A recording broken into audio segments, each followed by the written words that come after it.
I used to believe that if I worked hard enough, I would eventually earn my place in my husband's family. For 6 years, I gave them everything: 18-hour days, sleepless nights, and a loyalty so absolute it erased my own life. I carried their company through crises they never even noticed, smiling through exhaustion while they called me family in public and replaceable in private. Then my father died. He wasn't a powerful man. He didn't own buildings or sit on boards. He was just my dad, the man who raised me, fixed broken things with his hands, and waited patiently for calls I kept postponing. When I asked my husband's family for 4 days off to bury him, they didn't offer condolences. They laughed. "Choose work or family," they said, like grief was a negotiation. I didn't cry. I didn't argue. I chose, and that choice changed everything.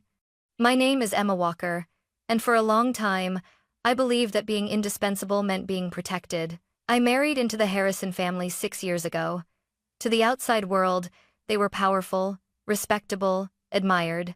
Harrison Group was one of the fastest-growing logistics corporations in the region. Clean branding, confident leadership, and a reputation for family values. That phrase appeared everywhere, on their website, in investor meetings, even in internal emails. What people didn't see was how that empire actually ran. It ran on my back. I was officially titled Director of Operations, but that title didn't capture what I really did. I was the one who woke up at 4:30 a.m. to coordinate shipments across time zones. I was the one who stayed in the office until security turned off half the lights, fixing problems no one else wanted to touch. When contracts were on the verge of collapse, my phone rang. When systems failed, I didn't sleep until they were rebuilt. 18-hour days weren't a phase. They were my normal. I learned how to eat dinner out of vending machines and how to smile through meetings while my vision blurred from exhaustion. My calendar didn't have weekends. Holidays were just slower email days. Even on my birthday, I answered calls from conference rooms while my husband's family toasted champagne at some resort I'd helped them afford. They called me driven. They called me reliable. They never called me tired. My father-in-law, Robert Harrison, liked to pat my shoulder during meetings and say, "Emma is very hardworking. She keeps things moving. Very hardworking. Not brilliant. Not irreplaceable. Just useful." My mother-in-law, Linda, praised me differently.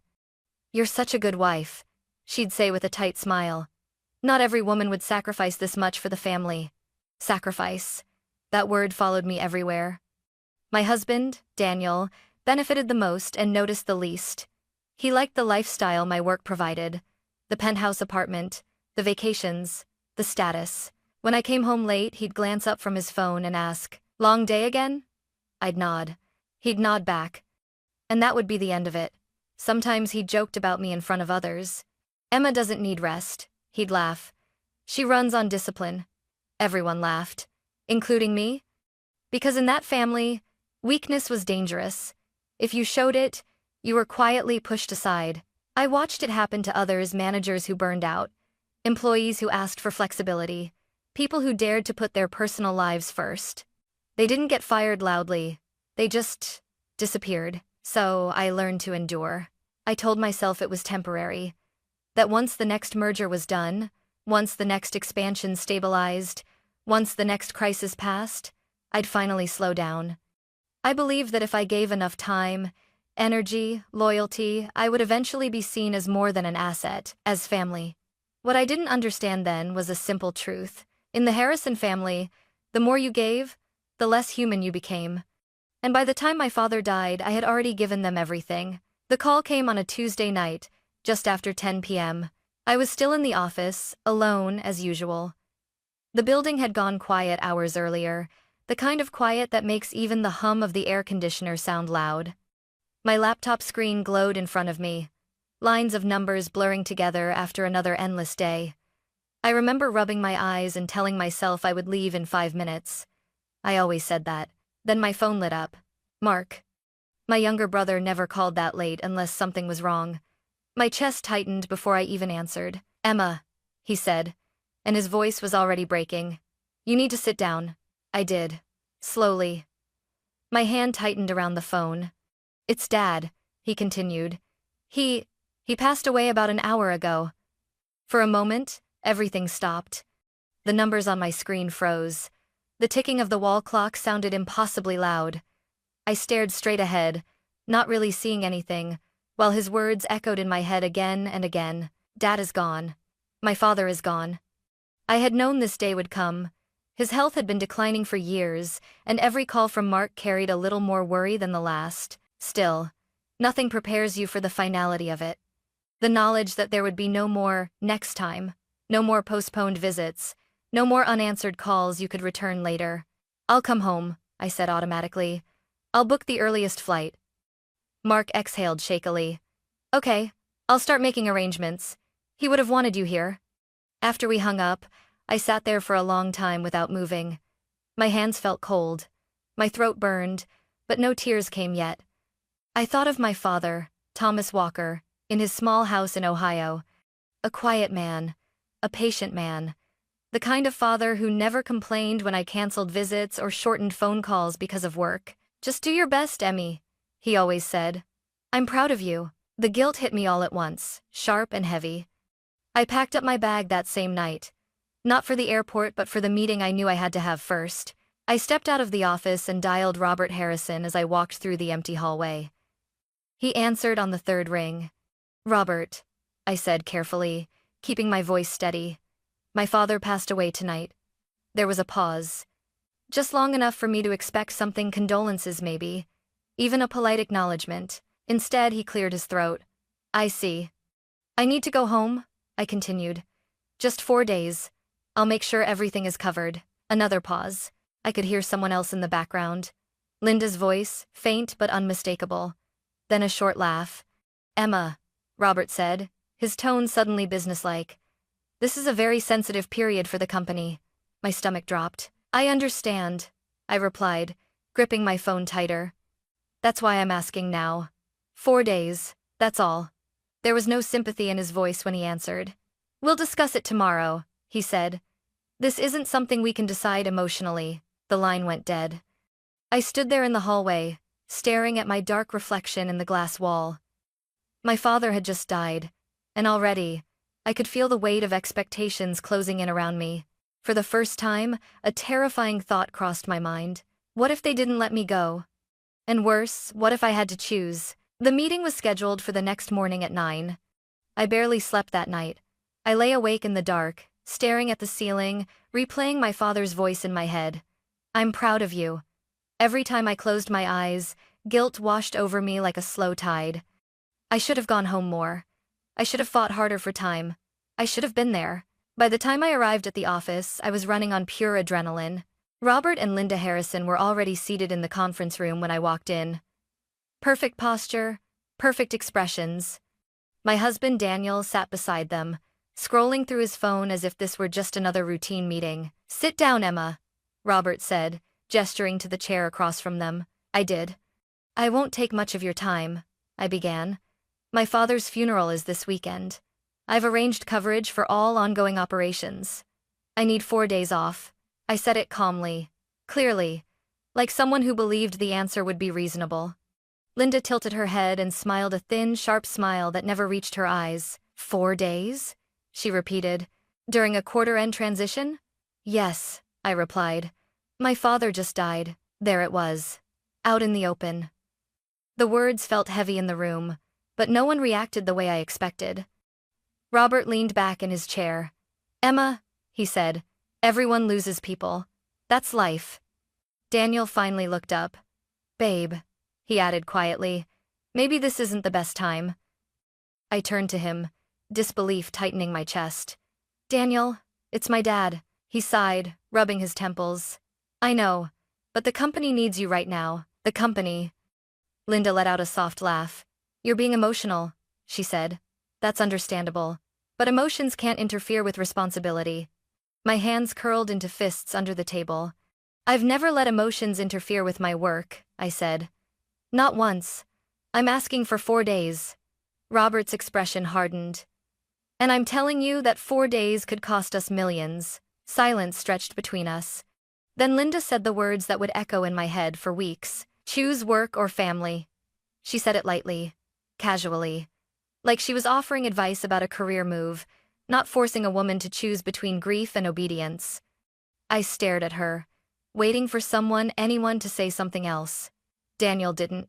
Emma, Robert continued, if you walk away right now, the board will have questions. People may start doubting your commitment. Are you threatening my job? I asked quietly. I'm reminding you of consequences, he replied. My heart began to pound. Not from fear, but from something sharper.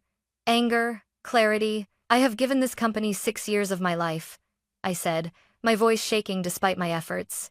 I have missed holidays, birthdays, anniversaries. I have worked 18 hours a day without complaint. And now, when my father dies, you're telling me I don't deserve 4 days? Linda's smile vanished. Don't dramatize this. Daniel finally spoke again, his voice tense. Emma, don't make this bigger than it needs to be. I turned fully toward him. Bigger? I repeated. My father is dead. He looked uncomfortable, embarrassed. That doesn't mean you throw everything away, he said. Something inside me went very still. Robert stood up, signaling the end of the conversation. You have a choice, he said firmly. If you leave without authorization, HR will respond accordingly. As if summoned by his words, my phone buzzed on the table. Human resources. I didn't answer it. I didn't need to. I already understood. This was never about 4 days. It was about control. I stood up slowly, my chair scraping softly against the floor. I won't argue, I said. I'll give you my answer soon. No one tried to stop me as I walked out of the room. Back at my desk, I finally read the HR message. It was short, formal, chilling. Unauthorized leave may result in disciplinary action, including demotion or termination. I leaned back in my chair and stared at the ceiling. Work or family? They thought this choice would break me. They didn't realize it was about to free me. I didn't go home that night. After the HR message appeared on my screen, I just sat there, motionless, long after the office lights dimmed.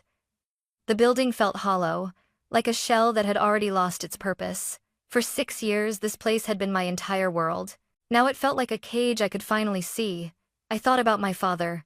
I thought about the last time we spoke. He had sounded tired but still tried to joke. Don't work too hard, Emmy, he said. You only get one life. I closed my eyes and felt something inside me settle. At 2:17 a.m., I opened my laptop and booked the first flight to Ohio. No hesitation, no second guessing.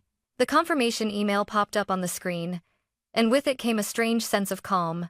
The decision had been made. Before I left, I did one more thing. I opened a blank document and stared at it for a long time, my fingers hovering over the keyboard. I had written thousands of reports, contracts, and crisis plans for this company, but this document felt heavier than all of them combined. To the board of directors, I hereby resign from my position, effective immediately. That was it. No explanations, no apologies. When I clicked send, my hands trembled not from fear, but from the realization that I had just crossed a line I could never step back over. I packed my bag quietly. My laptop, a change of clothes, my passport. Nothing else mattered. As I walked out of the building, the security guard nodded at me, unaware that this would be the last time I'd leave as part of the Harrison Empire. The night air outside was cold and sharp, cutting through my exhaustion.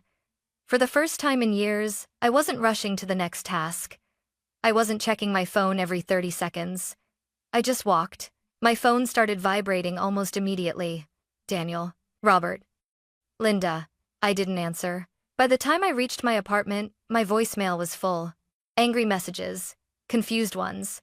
Orders disguised as concern. Emma, what are you doing?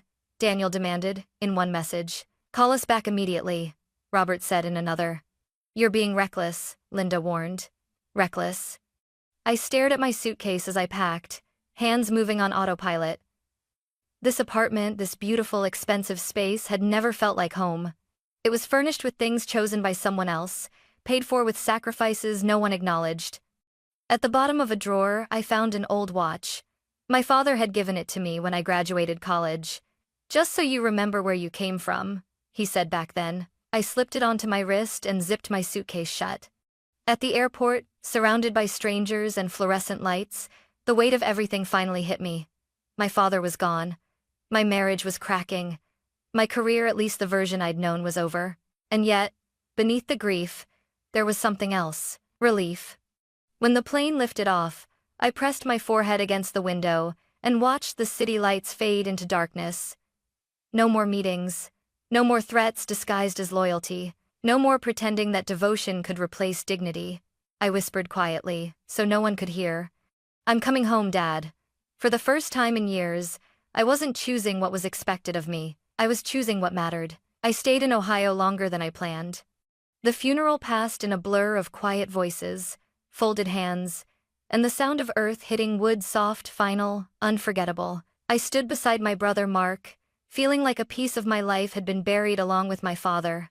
He would have wanted it simple. No grand speeches. No display. Just dignity. After everyone left, we remained by the grave for a long time without speaking. "I should have been here more," I finally said.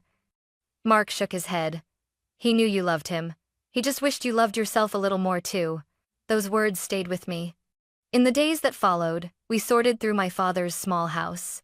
Every object felt heavier than it should have: a chipped mug, a stack of old receipts, a toolbox worn smooth by decades of use. My father had lived quietly, modestly. He never complained about money, never talked about the future in grand terms. That was why the phone call from the lawyer caught me completely off guard. "I'm calling regarding your father's will," the man said. "Could you and your brother come in tomorrow?" I assumed it was routine. The house, maybe a few savings accounts. I almost told him it could wait. It couldn't. The lawyer's office was small and unremarkable. Mark and I sat side by side, hands folded, both of us bracing for a conversation about closure, not surprises. But then the lawyer adjusted his glasses and said, "Your father left an estate valued at approximately $900,000. I stared at him, certain I had misheard. "That's not possible," I said quietly. "He was a mechanic." The lawyer nodded. He was also very careful. He saved. He invested. Slowly, consistently, over decades. My chest tightened. "He never touched the money," the lawyer continued. "He wanted it for you. Both of you. He instructed that it be divided equally." I felt dizzy. My father, the man who wore the same coat for 10 years, who fixed his own appliances, who told me not to worry about him, had been quietly building a safety net for us. "Why didn't he tell us?" I whispered. The lawyer looked at me gently. "He said he didn't want it to change how you lived.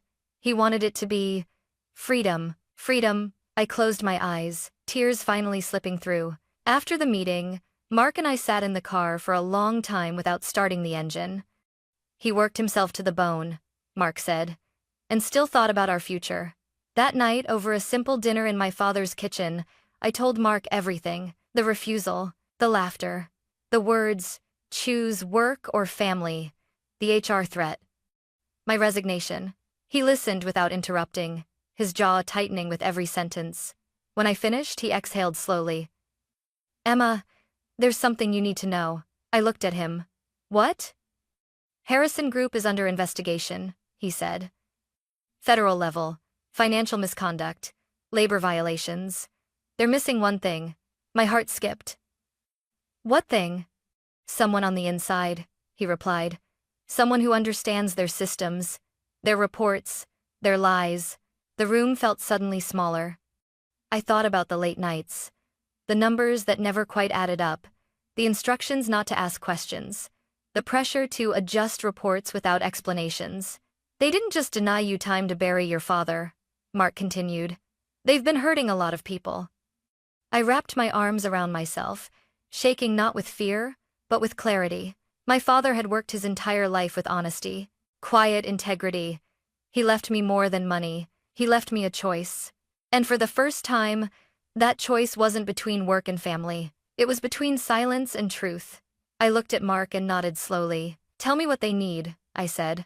The storm was coming. And this time, I wasn't afraid. I went back. Not because I missed the power. Not because I missed the money. And certainly not because I missed them. I went back because silence had already cost me my father. When I returned to Chicago, I didn't go straight home. I sat in my car across the street from the Harrison Group headquarters for nearly an hour, watching employees walk in and out of the glass building I had helped build. It looked the same, polished, confident, Untouchable. But I knew better now. Inside that building were lies stacked neatly behind polished smiles. I took a deep breath, fixed my expression into something small and apologetic, and walked inside. The call came less than 10 minutes later. "Emma!" Robert Harrison's voice snapped through the phone. "Get upstairs. Now." The conference room felt colder than I remembered. Robert stood by the window. Linda sat with her arms crossed. Daniel paced back and forth like an animal that had sensed danger but didn't understand it yet. Robert turned toward me, eyes sharp. "Do you have any idea what you've done?" "Yes," I said quietly. "I made a mistake." It was the first lie I told them. "You humiliated this family," Linda said. "You abandoned your responsibilities." I lowered my head. I let my emotions cloud my judgment. Daniel stopped pacing. "So you admit you were wrong?" "Yes," I answered. "I want to fix it." That was the truth, just not in the way they thought. Robert studied me for a long moment. I could almost see the calculation behind his eyes. They needed me. They hadn't replaced me. They couldn't. Operations were already slipping. Contracts delayed. Partners asking questions. "Finally," he said, "you'll come back under conditions." "Anything," I replied. More lies. More swallowing of pride. From that day on, I lived under surveillance. Every email copied. Every decision questioned. Linda hovered over my shoulder during meetings, correcting me unnecessarily, reminding me who was in control. Daniel barely spoke to me at home, treating my return like something inevitable proof that I had nowhere else to go. "You always come back," he said one night. "You don't know how to live without us." I didn't answer. At work, I did exactly what I had always done, only now I was watching. I watched numbers move where they shouldn't. I watched invoices routed through shell companies. I watched overtime hours quietly erased from employee records. And I documented everything. Each night, after everyone left, I stayed behind. I copied files carefully, slowly, sending small encrypted batches to Mark. My heart pounded every time footsteps echoed in the hallway. Every click of a mouse felt too loud. Once, Robert appeared in my doorway unexpectedly. "Working late again?" he asked. I smiled without looking up. "Always." He nodded, satisfied, and walked away. I nearly collapsed from relief. At home, the marriage finally showed its true shape. Daniel stopped pretending. He criticized the way I spoke, the way I dressed, the way I moved through rooms that no longer felt like mine. His words weren't shouted, they were worse. Calm, cutting. "You should be grateful," he told me. "Without my family, you'd be nothing." I stared at him across the dinner table and realized something terrifying. He believed it. Weeks passed. Then months. The pressure was constant. The fear was real. But underneath it all, something stronger grew resolve. Then one morning, everything broke. I was in a meeting when alarms started going off downstairs. Not literal alarms, but panic. Voices rose. People rushed past glass walls. Someone shouted, "Federal agents!" My blood ran cold. Men and women in dark jackets flooded the building, holding warrants. Computers were seized, documents boxed up, employees whispered in terror. Robert's face drained of color. "What is this?" he demanded. "This is an outrage." I stayed seated, hands folded, my expression perfectly blank. Daniel found me later, shaking. "Emma," he whispered. "What's happening?" I met his eyes calmly. "I don't know." Another lie. Within days, the news exploded. Financial misconduct, labor violations, systemic fraud. The Harrison name, once untouchable, was everywhere for all the wrong reasons. Robert was detained. Linda was questioned. The board collapsed. Daniel showed up at my door that night, wild-eyed. "You did this," he accused. "You destroyed my family." I looked at him and felt nothing. "No," I said evenly.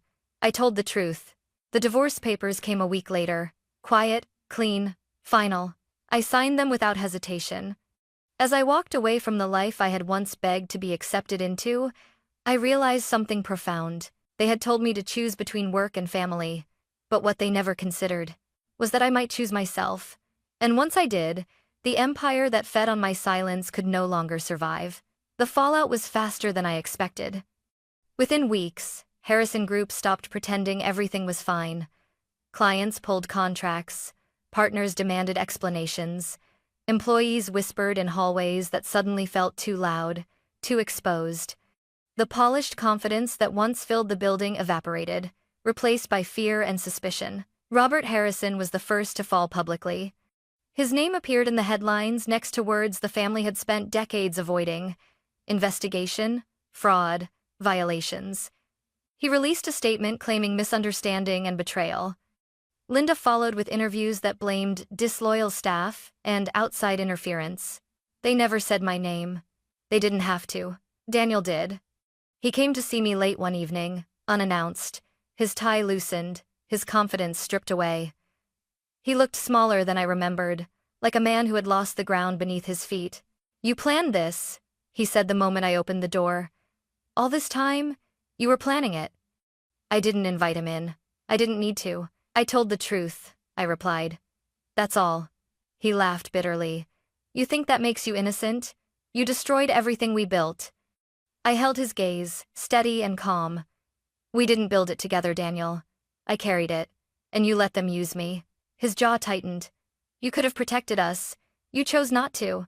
I shook my head. "No, I chose not to lie anymore." I understood. For a moment, I thought he might apologize, that he might finally see what he had done or failed to do. Instead, he said quietly, "My parents say you owe us, after everything we gave you." That was when I understood there was nothing left to save. "I don't owe anyone my silence," I answered. "Especially not at the cost of my father's dignity." He left without another word. The legal process moved on without drama from my side. I cooperated fully, provided what was asked, answered questions honestly. The investigators didn't need theatrics, facts were enough. Robert and Linda fought hard. Lawyers, delays, public denials. But evidence doesn't disappear just because you wish it would. The company was fined heavily. Leadership was removed. Harrison Group was placed under strict oversight, its once glorious reputation permanently damaged. Daniel filed for divorce shortly after. There were no arguments over property, no emotional appeals. The marriage had hollowed out long before the papers were signed. What surprised me wasn't how easy it was to let go, but how light I felt afterward. One afternoon, I received a message from an unknown number. "You ruined us. Was it worth it?" I stared at the screen for a long time before typing back. "Yes." Then I blocked the number. I didn't celebrate their downfall. I didn't feel triumphant. What I felt was quieter and deeper. Relief. For the first time in years, my life wasn't dictated by fear or obligation. I slept through the night. I ate meals without checking my phone. I stopped bracing myself for the next demand, the next threat disguised as family expectations. Ableting. I visited my father's grave again before leaving Ohio. I didn't stay silent, I told him softly. "I hope that counts for something." The wind moved through the trees, gentle and steady. I chose to believe he would have been proud, not because I won, but because I finally stood upright. The empire that once towered over me had fallen. And I realized something important in its ruins. I had never been weak. I had just been surrounded by people who needed me to believe I was. That chapter was over, and for the first time, the future didn't feel like something I had to survive. It felt like something I could build. I didn't rebuild my life overnight. Healing doesn't work that way. For a long time after everything ended, the marriage, the company, the constant pressure, I woke up expecting my phone to ring with another demand, another crisis. Another voice telling me I owed them more, but the calls never came. And slowly, I learned how to breathe again. I moved into a small apartment on my own. No marble countertops, no floor-to-ceiling windows, just quiet mornings and sunlight through ordinary curtains. I cooked for myself. I took walks without checking emails. I slept for the first time in years. Using my experience, I started a consulting firm focused on ethical operations and employee protection. Transparent systems, fair labor practices, clear accountability. The kind of company I once needed but never had. Clients came slowly at first, then steadily. People trusted me not because of a powerful last name, but because I understood how easily ambition could turn into exploitation. I didn't promise miracles. I promised honesty. And that was enough. My brother, Mark, stayed close. We talked often, sometimes about work, sometimes about nothing at all. On weekends, we visited our father's grave together. We didn't cry every time. Sometimes we just sat in silence. "I think he'd like who you are now," Mark said once. I smiled. "I hope so." One afternoon, months later, I received an email from a former Harrison Group employee. "Thank you," it read. "Because of what you did, we finally got our unpaid wages. People like me were afraid to speak up. You did it for us." I closed my laptop and let the moment sink in. That was when I knew I had made the right choice. Not because they fell. Not because I walked away. But because I refused to become like them. I don't hate my ex-husband's family. Hate would mean they still had power over me.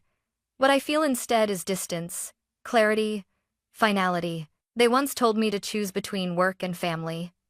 They never imagined I would choose dignity. Today, my life is quieter. Smaller in the ways that matter less. Fuller in the ways that matter more. I work hard, but I stop. I care, but I don't disappear. I give, but not at the cost of myself. And when I think back to the woman I used to be, exhausted, obedient, afraid to ask for 4 days to bury her father, I want to reach back through time and tell her this: you were never asking for too much. You were just asking the wrong people. I chose family. I chose truth. I chose myself. And for the first time, that choice finally feels like home.